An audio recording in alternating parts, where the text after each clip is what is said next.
Hey everybody, Bob Chick back with Sugar Sean Ray with another edition of the Voice of Bodybuilding, and we are post-Olympia, and I am somewhere else, Sean, way across the pond, hanging out in Dubai. Took a side trip over to Qatar, and now I'm back in Dubai for the Dubai Pro, and not the Dubai Pro, the Dubai Muscle Show. It's a big Right. expo here in Dubai. So I am a traveling man, my friend. That you are. You're a long ways from Rochester and sunny Right? Georgia. But that being said, you are hard at work at doing the business of bodybuilding. And a lot's happened actually since the Mr. Olympia. It's been 2 weeks now.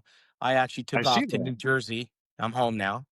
Yeah. So I span the globe with my good friends at Panada. By the way, everybody says hello, Rudy and Ado and everybody, all the crew. We got Phil Heath out here and Nextzilla. We've got Beiruz. He'll be joining us at the booth. So I've been sitting here in meetings with Panada and $1 million deals and sheiks and sultans and and just the biggest business you Right. can possibly do. I see that the world of bodybuilding is still going, Sean, in terms of the garbage that's out there and the idiots that are out there propagating all the garbage. So, even though it's like 2 a.m. here in the morning, I had to get on here, bro, so we can set the record straight with some of this stuff. What'd you hear? What'd you hear? Do tell. Well, you're probably closer to some of the stuff than I am, but listen, the internet is worldwide, brother. So mostly it's sitting around not even the Olympia itself. Now, there's plenty of chatter which we can get into in just a bit. A lot of people out there thinking Hadi Chupan should have won. There's a whole lot of groundswell for Andrew Jack. The least Yeah, amount seems to be for Derek Lunsford. Listen, that's I can accurate. see it, and we covered this on the last VOB. I can make a case for any one of those three guys. My preference was Andrew Jack. I think your preference was Hadi Chupan. But Right. the bottom line, Sean, is that the judge's preference, be it by 1 or 2 points, was for Derek Lunsford. Okay. Well, I mean, there's not a lot of support. All you got to do is read the comments. As good as Derek is, he was not at his absolute best. That's not even arguable. That's fact. And someone has to win, someone has to lose. At the end of the day, you and I are not judges. That does not mean we do not like Derek Lunsford, the bodybuilder. But I saw a lot of comparison pictures go up. A lot Yeah. of them are focusing on the weak biceps of Derek Lunsford, actually alluding that our six-time Ms. Olympia champion, Andrea Shaw, has better biceps. But I also saw some comparisons, with Jay Cutler and Ronnie Coleman and Phil Heath, and these are guys that are known for their arms.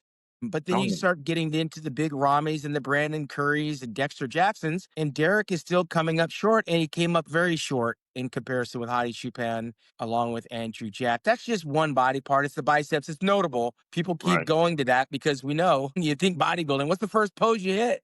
Right. right. And if nothing's happening, it's hard to get inspired.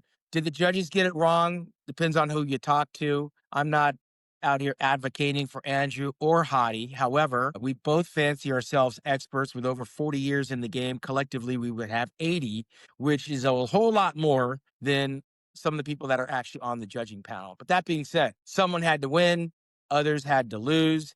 And I'm not here advocating for anyone, but I did have Hadi Chupan as the winner with Andrew Jack in second and Derek in third. I'm going to shoot right in this because we kind of already covered the O, and I really want to center on some of the minutia that's out there currently with some of these other podcasts and so-called experts. First of all, if you're going to be an expert, and we've covered this many times, right? You kind of have to be there. We've Yeah. always said the same thing. It's a Rule different number one. show, whether you're in the front row where the judges are in between, or you're watching on TV or pay-per-view. Now, the reason I bring that up is simple. We caught a lot of flack for that stupid Masters Olympia, right? All the hubbub that was going on after. And what was coming back to us was, well, you guys weren't even there. You guys weren't there, so you have no opinion. You shouldn't even be talking about it because you weren't there. Well, guess what, everybody? Some of these other platforms, and yes, we're going to call out names because we don't have to be secretive about it, but Mr. Potato Head and his faithful sidekick over there in the Isle of Misfit Toys, Team Delusional, as we like to shorten it up, is at it again. Guess what? None of them were there.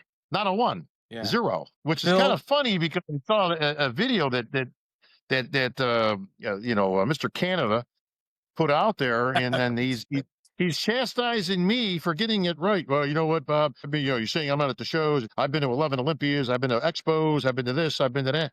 Listen, nobody cares about your resume of how many shows are expo. I don't know why going to an expo makes you an expert, but I didn't see you once this year, and me and Sean have been pretty much at every show. Maybe we just got our information wrong, but didn't see you at the Olympia.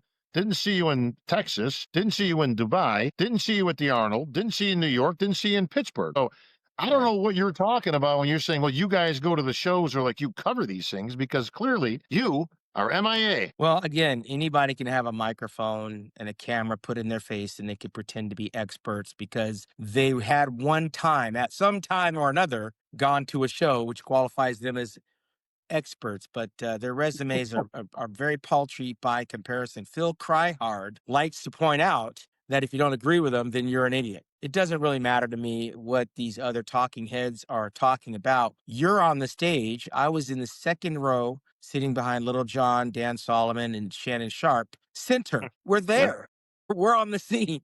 You can question what it is we're looking at, but we're actually in the trenches there, and we're there every single year. My 38th is in the books. You've been at the mic over 20 years, so I don't want to compare. This is not apples to apple comparison. This is No. it's child's play. However, I did hear some more scuttlebutt about what went down in Japan in terms of the payroll and the payout and all of that other good stuff. What'd you hear? Well, we're going to get right into that, but bottom line is, guys, don't be a hypocrite.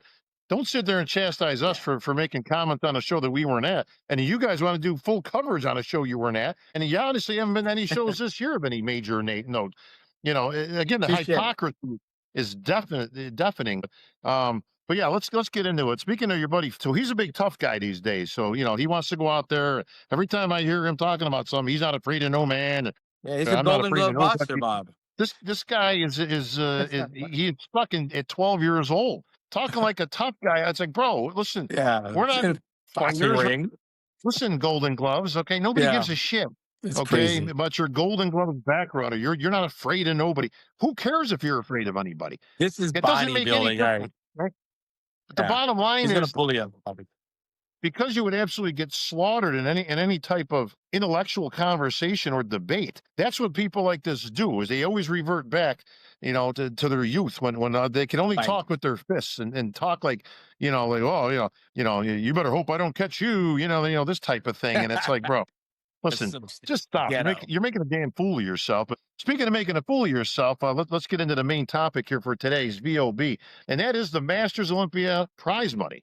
So it's no secret that the prize money has not been paid out for the Masters Olympia competitors. Now, that's a fact. The other fact is that a guy named Shoji, who was the promoter of the show, is the guy who failed in his responsibility to pay out for the athletes. We've Okay. seen this Now, before. Right.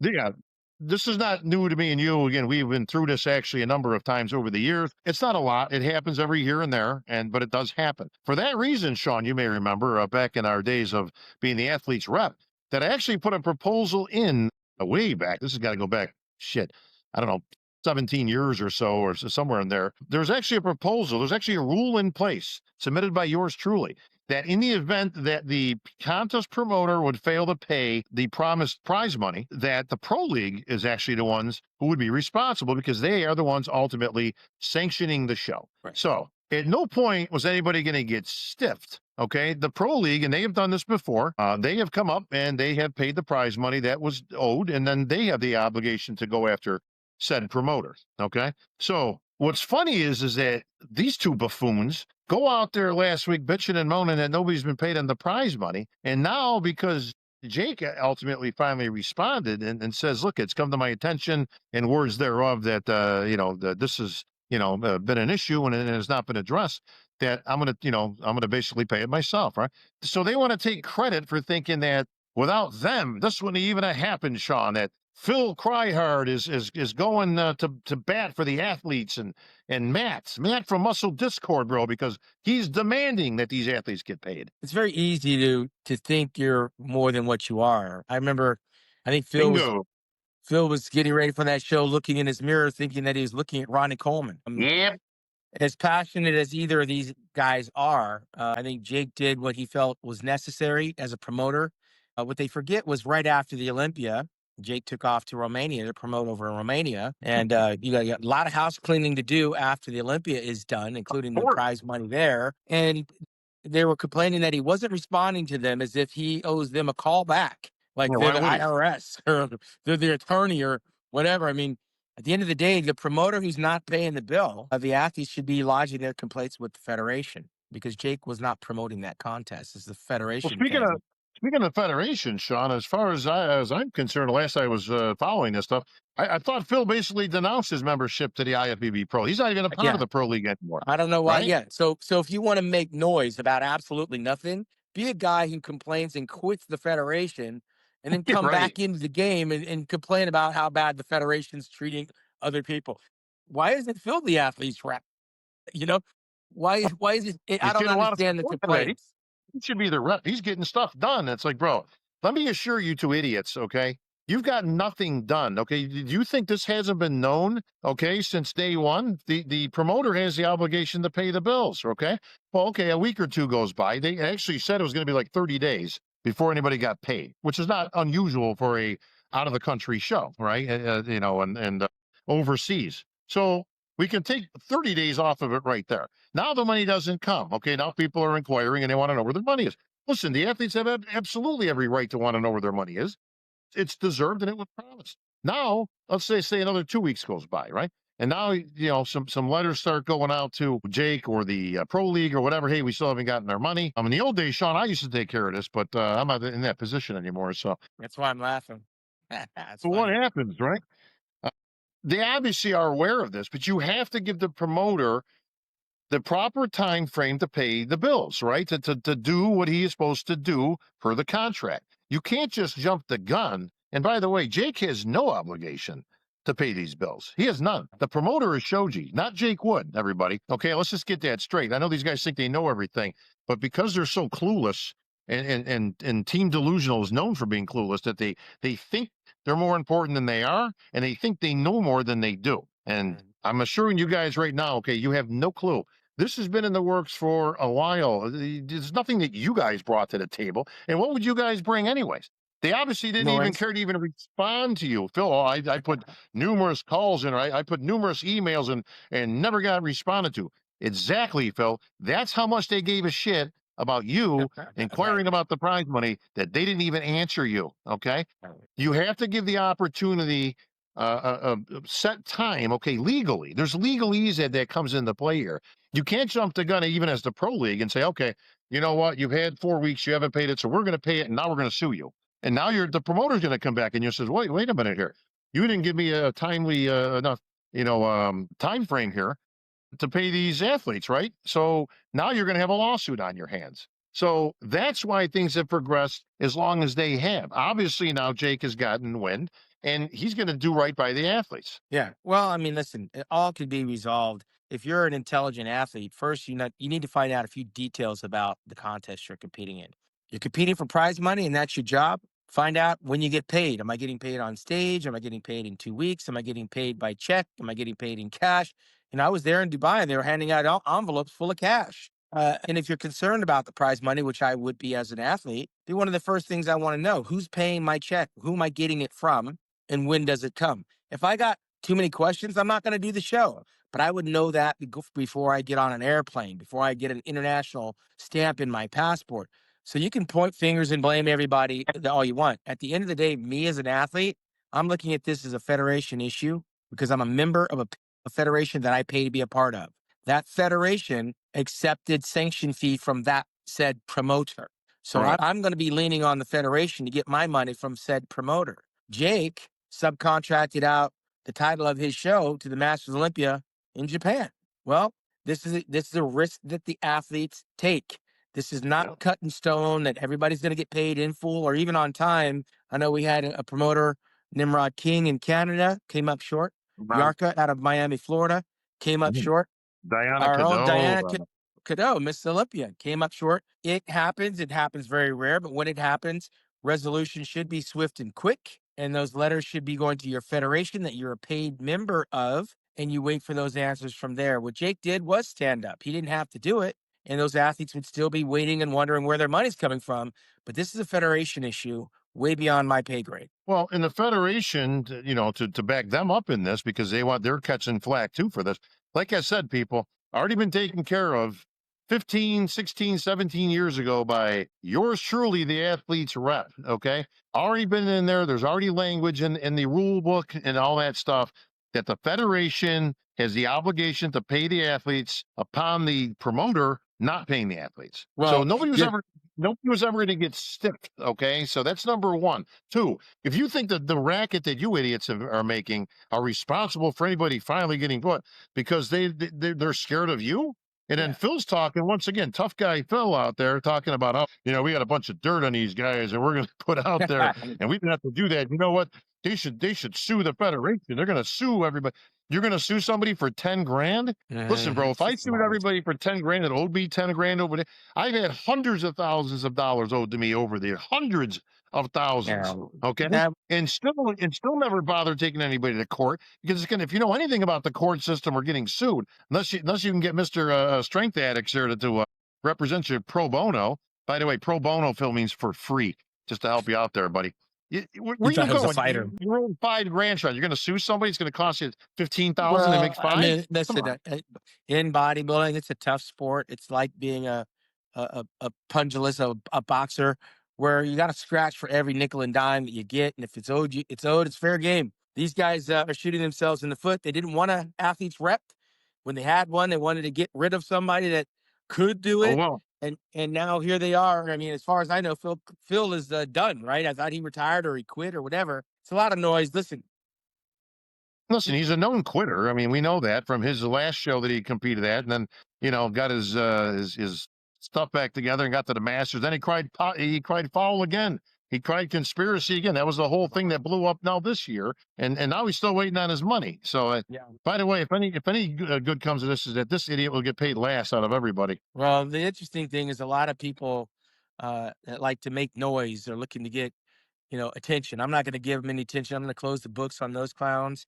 At the end of the day, with the Olympia being in the rear view, the bigger story is Sean Clarita just came up in third in an open competition in Mexico. And Mike Krizo, was it Mike Krizo? Yes. Krizanek is actually his real name. Krizo is what he goes by. Yeah. Well, I mean, he chose the right show to make a comeback act, but more importantly, Regan Grimes, it goes to show you that, Regan Grimes got second in this show to Sean Clarita, who almost knocked off Keon Pearson, who I thought had the best physique on the planet. Arguable. And so here's Regan Grimes standing next to a very diminutive Sean Clarita. Sean looked like he put on the weight in his stomach that Keon had during Olympia weekend, and it made Regan Grimes look that much better. It'll be interesting to see what happens this weekend in Prague and who's actually in that lineup, because we do know Samson, taking a very big risk here, is going to be going head-to-head with Keon and also up against the 5th place challenger and last year's champion, I believe it was, Martin Fitzwater. So this weekend has a lot of meat on the bone this weekend for some of these athletes. But I would have liked to have seen Sean continue where he was from the Olympia by controlling the midsection, keeping his weight down, because that's how he almost beat Keon. I think he ate up, got a little bit too big moving into the open category, and it hurt his chances. Well, I'll say this. I was critical. Everybody knows I've always been a Samson fan, love his physique. I've been saying from day one, his fate and his destiny is in his hands. He's got the best physique. He's put together the best. If he comes in shape, he wins. Simple as that. Game over. Now, he just proved as such as he showed up in this Olympia, not at his best, drops to 4th place. I was critical at the beginning of the year. I did not like the fact, if you remember, Sean, that he was entering the Arnold. I thought that was a mistake. As your reigning Olympia champ, I thought he should have taken that time off. The big men, as we've said over and over, have a very difficult time competing in 2 major shows spread that far apart. And I think it came back to bite him on this one. But I'm going to say this also, Sean. I am not a fan of Samson going in this show. Way too much to risk and too little to gain. Listen, the paycheck, is obviously not going to be anywhere near what the Olympia was in any terms. But here's my problem with this, Sean. To me, this is bad management. So Samson's going in this show. He's now coming off of 2 losses, right? Now, the Arnold, obviously against Derek, and subsequently the Olympia. Now he says, I look best over 300 pounds. When I get under 300, this is what happens. Don't like it. I'm going back up now. I got a real strange feeling that you're going to see maybe the biggest Samson you've ever seen, but now he's going to have the problem with being ripped up enough, right, and in condition. Here's the problem. You got Keon and you got Fitzwater in there. Both these guys are going to be showing up in shape. Both these guys are put together very well, and both these guys can beat Samson. If he takes a 3rd or even a 4th, Sean, I didn't see the entire list. I know there's like 28 guys, and that's huge. But for superstars, let's focus on those 3. A third place is a disaster here. Yeah, it's risky business, but that's what champions do. I personally wouldn't have done it because Samson's issues at this year's Olympia could not be fixed in 3 weeks. And that's because he's standing next to the best in the world. Now, if you take Jack out, you take Derek out, you take Hadi out, his chances increase because now he's got to beat the guy that he already beat, which is Fitzwater. But Fitzwater's hungry. Fitzwater will probably be better. He probably is hunkering down even more. What a feather in his cap if he takes out Samson. Keon, I told you, he was 211 pounds, 0.9. Keon needs Yeah. to be around 205. He needs to be 205. So if he realizes and takes that advice, again, he's gonna be more of a threat to all of those guys at 205 than he ever could be at 211. The problem with Keon is this is a transatlantic flight. He's leaving the country. First time competing overseas. Samson lives over in England. It's not that far from home. He knows and has tasted defeat. He could hunker down and do some tweaking. So he could be that guy that shows up like he did in France the other time and surprise us because he's not standing next to the very, very, very best. He's got to beat Fitzwater, and he should beat Fitzwater. And on paper, this should be Samson's show to win. But man, it's going to come down to the wire. This is a very big risk, and Samson's going to show us what he's made of. If he comes in bigger, like you said, a bigger, smoother, heavier, Samson can get beat by a smaller, tighter, drier Fitzwater and Keon to boot. I mean, it is a big risk reward. I mean, it is. Let's just, let's not paint it in any other way than what it is. I think it's too much. I think, honestly, I don't think there's enough to be gained there. And I think there's way more to be lost in terms of overall, how people are looking at you overall as being a champ. I think a lot of the conversation is going to come around to that one-time champ thing, as it always does when you see instances like this.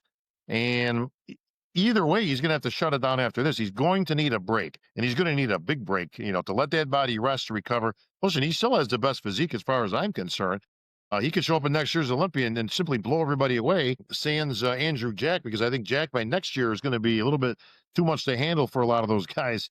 And I say if Samson comes back stronger than ever, you got to battle the big boys next year. So we'll see how that pans out. But I tell you what, Keon's doing the right thing. I saw a video the other day where he says, I'm not playing their game. I'm playing my game.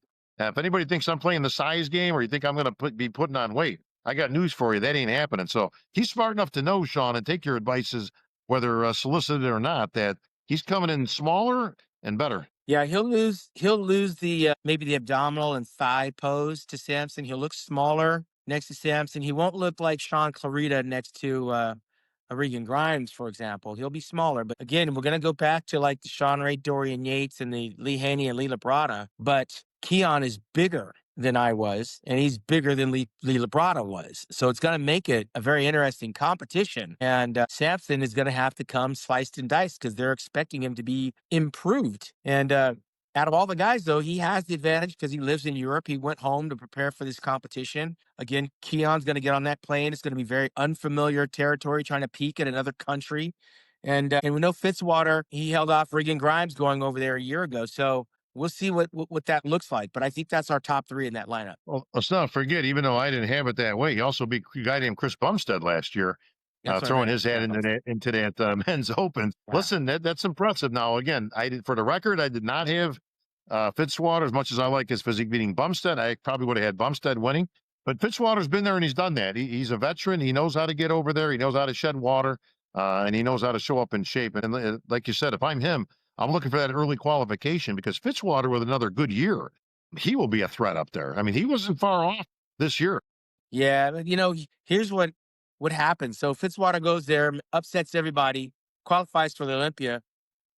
He's going to jump into the Arnold Classic. I think it'll be a mistake. Samson, the Arnold Classic, that Arnold Classic's going to come up so fast that they can ill afford to jump into that Arnold Classic. Both of them, if they're serious about what they want to do next year to their physique at the Olympia stage. If they're all about chasing paper, they're both top 5 guys for that Arnold Classic. And let's not forget, that Arnold Classic is an invitation.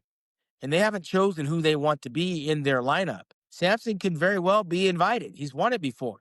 Fitzwater's never been there before, so he may very well be invited. That Arnold may throw a monkey wrench in a lot of guys' programs getting ready for next year's Olympia because the prize money is higher. It's a prestigious show. It's going to be tighter run, less guys to beat. And this is I think this is the last pro show of the year, is it? I believe so, yeah. Bodybuilding-wise. So When it's over, the Arnold Classic guys are going to go, hey, we want to get 10 athletes, which is great. I love it. Only 10. Oh, we can watch the posing routines and the pose down and see who wins instead of walking out early.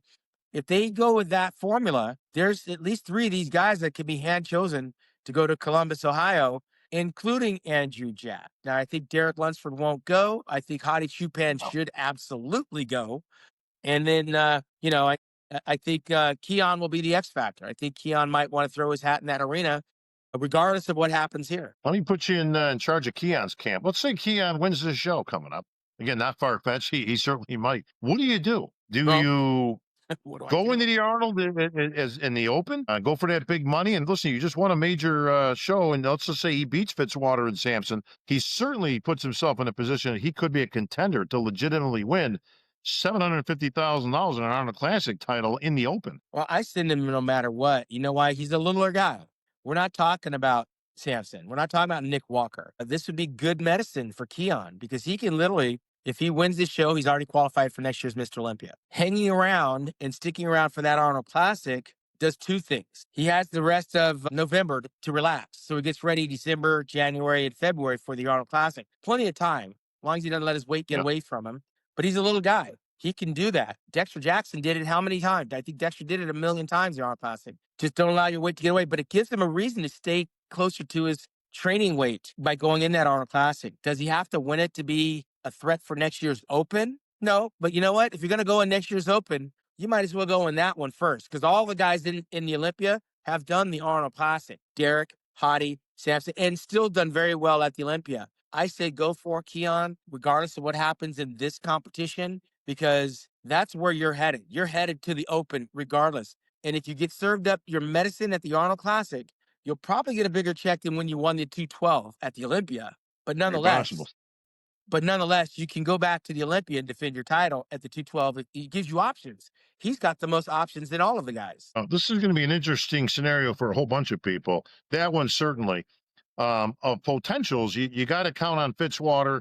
He has to go to the Arnold, I would think. I mean, he's got a legitimate shot. He's got a contender. Andrew Jack has already said he's going in. Haven't heard from Camp Hadi yet. But again, if I'm him off a loss of the Olympia and a lot of fanfare out there, a lot of groundswell for him and his cause, I got to possibly go to this Arnold and pick up that big check, ease my pain a little bit. Then you got new guys like Muhammad Fuda. I know he's going to be in there or at least looking to get an invite. Then there's a big question, 2 question marks in my mind. Samson himself, who, if he doesn't win this, or even if he does win, Sean, does he go to the Arnold? There's nothing to gain at the Arnold. He's a big guy. He needs to shut it down and do like Ronnie Coleman and Dorian Yates and even myself and wait for next year's Mr. Olympia. There's a lot of business in bodybuilding he can address if he's not dieting for the Arnold Classic, strictly thinking about that prize money that's not guaranteed. Look, you tumble down to 3rd or 4th at the Arnold Classic. Somebody else has walked off with the lion's share. This is a winner-take-all purse at the Arnold Classic, unless you're first, second, or third. Sean, to your point, listen, he was counting on that big check winning that Arnold last year, and he didn't get first in 750. He got second in 200, I think it was. That's not if I'm not mistaken. That's not a bad payday. I think the Arnold Classic, first, second, and third, it's a great Sure. payday for any of the bodybuilders out there that are actually doing the business. But that's what's beautiful about this sport. It's all about risks. It's making it interesting. It's all about the what ifs. And thank God that that the Arnold did up their game, because it's going to make these guys have to consider career choices. These are career decisions that these guys are going to be making, and we're going to find out what they're made of. But Samson can still ride the wave and miss that Arnold Classic and still get out there and do the business of bodybuilding, promoting himself and his gym and whatever else other things he has going on. It's not do or die. It definitely would bode well if he missed that Arnold Classic and developed his physique the way that he needs in order to recapture the title. Because there's some things Samson has to do to recapture the title that I don't know the Arnold Classic is enough time to do it. Well, I agree with that, Sean, and that, he needs a full off season. He hasn't had one since he turned pro. Yeah. He's been competing, doing the business of bodybuilding, got himself to a position. He actually won the Olympia. That to me would have been the ideal time, but he wanted to go a different course of action. What I don't want to see him do is get stuck in this Cycle. circular cycle of, okay, well, Yeah. now I'm going to hit the Arnold because I can win that. But, now you're right in the same boat. No off Well, season, no rest, right? Now you're back to yeah. exactly what you did last year. Well, and that's what Flex Wheeler did, right? He was considered Mr. March by September by the Right. Olympia. You just didn't see the same body on that Olympia stage. So it's definitely, it gives you pause to think about it because the prize money is so enormous. It's very tempting. Well, the other name that came to my mind, of course, was Nick Walker. So obviously, Nick, not his best finish. We've already covered that at the Olympia, but he's got to requalify now. Now, what do you do? If I was running Nick's camp, would be changing around the mentality behind qualification and what it does for your psyche, your body, all that. I'm not so sure those late qualifications wouldn't be the best format for him because he could ride it right into the show. The chances are good that whatever show Nick goes into, along the way, he's probably going to win or he's got a damn good shot of winning it. I would be targeting the last show or two right before the Olympia if I was Nick. I'd be hitting whatever the two last shows are. Put your head in that ring. Now you've got 2, 3, 4 weeks, whatever it is at most, to ride into the Olympia, which is easy. The problem with the early show is let's just say he goes in the Arnold, doesn't win it. Okay, now you got the whole summer. Then you got May. So now, okay, I got to requalify. So I'm going to hit the New York Pro again. He's a perennial 3-time winner at the New York Pro. So, but the problem is that's in what, May? So now you've got that June, July, August, September type of thing going on. I don't think that helps his cause that much. Honestly, my advice is, Sean, get your body where you need to get it and hit the last qualifier of the year. Well, we know Hunter Labrada went all the way to Italy right before the Olympia. That's a stretch. I don't want to leave the country if I'm Nick. But whatever show it No, is, whether it's Tampa or Texas or one of those, I'm peaking for that show. I'm not thinking about the Olympia. I'm right. peaking. I'm peaking for that show. If it's a Tampa Pro in August, I'm not holding back for the Olympia. I'm hitting my peak so I can coast into the Olympia. There's not a whole lot I have to do. I peak. I'm hitting it right here. Whoever's coming has got to go through me. That means you got to be the top 4 guys in the Olympia, top 5 guys to beat me. They got to show up at Tampa or whatever that show is in Texas, whichever one's local. But it would be a local show. I would not leave the country for it. The summer is the best time to get ready to peak. And then you coast into the Olympia. There's no drastic weight gain or Right. weight loss. You hit your peak. You nailed your contest weight. Now you get to just ease into it. There is no head games. There's no dropping 20 pounds. There's no gaining 10 pounds. And that way it's stress free because you were ready a month or 2 before the show. That's the advice I would give him. Doesn't matter about the prize money. I got to get back to the Olympia. So whatever that looks like, if it's nice and close, if it's in Tampa, if it's in Texas, I'm in that state 1 week early. I'm treating it like it's the Olympia. And one of the top 5 guys got to show up there to beat me. If not, it's mine. I deserve it. I'm gonna be ready for that.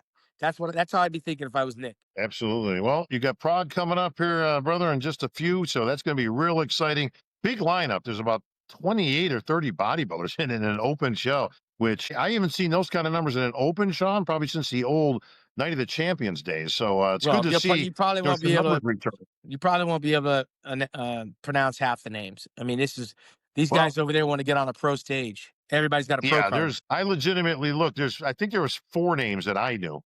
For And then yeah, and I'm pretty much in the circle of knowing who these guys are. So yes, there's of course predictably there's a lot of people from overseas, from the Czech Republic and such who probably been clamoring to hit a pro show and they're not going to wood. So it'll be interesting to see if any superstars emerge. But again, you've got 3 that we know are going to be up there battling at that. So we're going to see what goes on at the Dubai Pro. There's a whole bunch of pros that are going to be there. So hopefully I can get some updates and some interviews and, catch up with some pros that we haven't seen for some well, updates.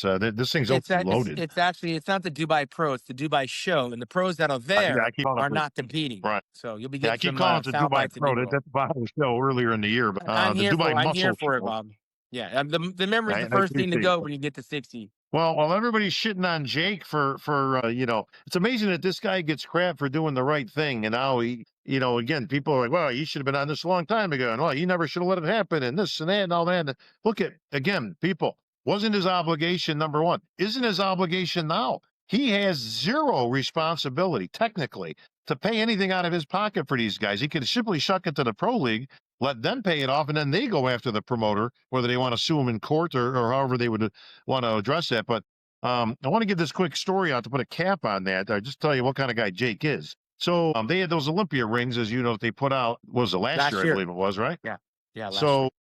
Obviously, not all the guys got their rings at the same time. Dorian wasn't there. A couple of guys obviously were competing, so they weren't out on stage to receive them. So obviously, Hadi went back to Iran. He hasn't been back since. The ring, I don't know if it wasn't ready or it was a glossed over the weekend with all the stuff going on, but the ring wasn't given to Hadi at the Olympia as was the plan for whatever reason. So Jake boarded the flight, flew all the way out to Dallas because Hadi was hanging with Hani Rambod at his place in his gym. Jake flew all the way there just to present the ring to Hadi because he wanted to make sure he had it before he went back to Iran. So, there's a lot of good things like this that never quite get reported. And Jake's not the kind of guy who's going to put a big post out there about it or things like that. You got to give it up for a guy who again, he's letting his checkbook do his talking. He's saying, look, yes, I knew that this was, in play, that the guys getting paid was a problem. And we gave him every opportunity. And, now that we've exhausted that opportunity. So, yes, I'm going to pay it now. And I think that was not only nice of Jake, but again, it's not an obligation. Well, a lot of these people don't know Jake the way that we do. So it sounds even worse when we hear that noise, that chatter, that misinformation, that negative narrative, but it doesn't change who Jake is. That's why he's loved and beloved by all that know him. The ones that don't are just looking at it through a looking glass and making noise. You can't give those guys a lot of credibility. Well, for all the negative people out there, especially you, Mr. Potato Head, and Phil, listen, all I can tell you is this. You guys have such egos, and this is your main problem, especially you, Phil. I'm talking to you directly. That's right, tough guy. I'm talking to you. So we're not afraid of you either, bro. We talking all that stuff now. Bottom line is, you guys, your sense of self-importance is so great that you guys actually think you're movers and shakers in this industry. I'm here to assure you, you're not. Nobody gives two shits about what either one of you guys think, what you put out there. Phil, like I say, just look at your own happenings over the last couple of weeks. Oh, I reached out to these guys numerous times. Nobody even got back with me. Exactly. Nobody even cared to get back with you. So you think now, because you're out there on your shitty podcast, talking smack and all that stuff, and then again, talking like a tough guy, like you're going to do something about these guys? Are you going to put the hammer down? What, you're going to get the lawyers involved? Like, who are you to do anything, number one? Two, why aren't you guys, since you hate the Pro League so much, and both of you have been adamant that you don't like anything about the Pro League, you certainly don't like Steve Weinberger, right? Because he's the guy who had you in first. Oh, and then all of a sudden got the call from Pittsburgh and put you in second place, right? And all that stuff. And Tyler wanted you out of the business, and Jim Mannion and all that. So listen, here's some friendly advice for you, okay? Move on. Move on. You've already said you don't want to be part of the Pro League. Great. Listen, that's mutual then, all right? Nobody really cares whether you're here either. You're lending nothing. Listen, go cover NABA shows, WABA shows, okay? Any of these other 4-letter or 3-letter organizations that are out there. Why are you concerned with what the Pro League's doing? Either one of you. So, but your ego is what's gotten you into the problems dating back to almost 2 years ago now. When you thought you were so great. Well, go ahead. I think most people would be saying, Phil who? So you're talking about someone that you actually listen to. The majority of our listeners don't even know who the hell the guy you're talking about. Yeah, I mean, you're talking about a You're guy probably more responsible for putting this guy in the map than anybody. Now I'm sorry we ever mentioned his name, but well, his the own NFL, ego. the NFL has a player in their selection in the draft they call Mr. Irrelevant. That's the guy that's chosen last. We're talking about Mr. Irrelevant. What is the point? I mean, at the end of the day, the business of bodybuilding rolls on. Since the Olympia, you've already gone over to Italy and you're over to Dubai, and then I've already gone to New Jersey and getting ready to head out to Hawaii. And these guys are going to be watching our show, doing an hour special on it. At the end of the day, you want the facts, you want the truth, you want the whole story. We give it to you. We're not sugarcoating it.